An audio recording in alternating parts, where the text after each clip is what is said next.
Have you ever felt that you sing from the throat, meaning that you get tired after singing, that you feel sore, that you feel a lot of tension in your neck area? Well, what you need to know is that singing from the throat actually means that you're using a compensation strategy. And today I'm going to explain you what this compensation strategy looks like and how to fix it. In this video, we're going to break down what singing from the throat really means, why it often happens, and how breathing may be the missing foundation.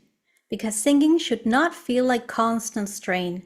The goal is ease. If you're new to this channel, hi, I'm Jimena Cabrera. I am a singer, a songwriter, a vocal coach, and the founder of the Singing Panda, a singing academy where we help you develop your voice holistically, that is mentally, emotionally, and technically.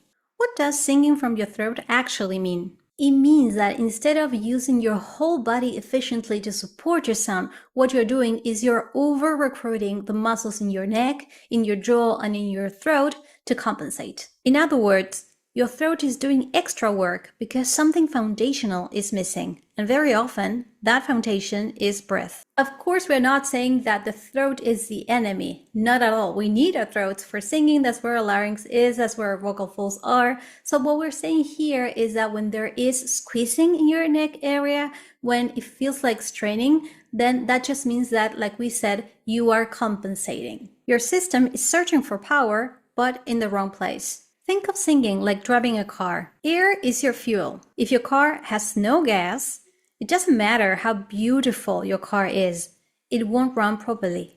And if you try to force it to keep going on empty, you create unnecessary strain. Singing works exactly the same way. If your breath support is inefficient, then what's going to happen is that your throat is going to try to pick up the slack, and that's going to create vocal fatigue. It's going to create a lot of discomfort. Here is another analogy that could help. As singers, believe it or not, we are playing a wind instrument. Your instrument runs on air. No air, then no stable sound. Your vocal folds need to vibrate to create sound.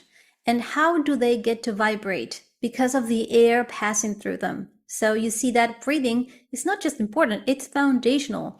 And if there is no air, or if the air is unstable, then the whole building crumbles down. Think of it this way.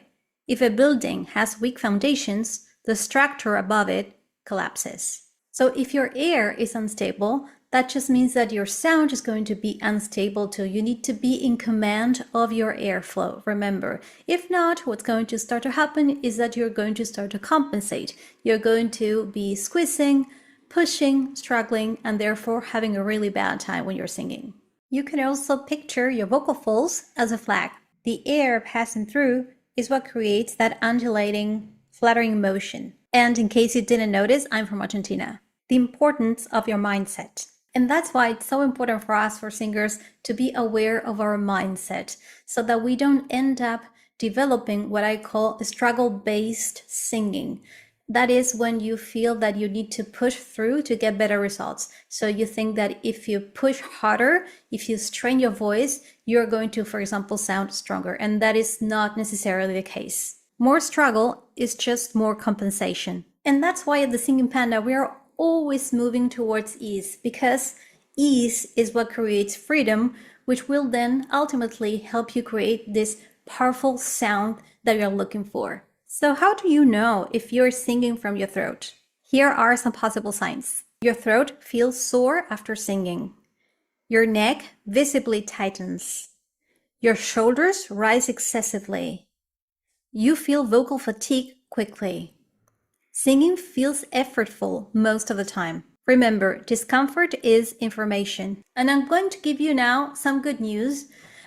This happens all the time when I tell my students that they need to rethink the way that they breathe. Suddenly it's like, oh no, really? Now, how do I go about breathing effectively for singing? But the good news is you've been doing this your whole life. Your body knows how to breathe already.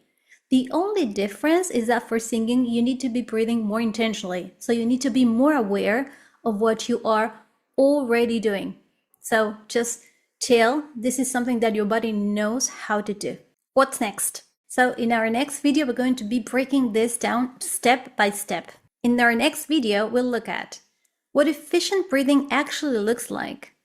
the difference between shallow and deep breathing, and how to start building a foundation that supports your voice. This is a series of videos in which we will be looking into what efficient breathing for singers actually looks like. So I'm excited to share all of this information with you. Stay tuned because in the next video we're going to keep analyzing what breathing looks like for singers, for professional singers. But before we move on, I'd love to know, have you ever experienced throat tension while singing? Do you ever feel vocal fatigue? Tell me in the comments. You know that at the Singing Panda, we have a holistic approach. So we do not only focus on your technique, we also focus on how you handle your emotions and your mindset, making sure that you have a healthy mindset for singing. That's why I created for you a fun vocal personality quiz that reveals your spirit animal and that shows you how you tend to approach challenges as a singer. So if you want to, give it a try. And if you found this content useful, like, subscribe, and turn on the notifications so you don't miss the next videos coming up every Friday. But for now, happy singing, everyone!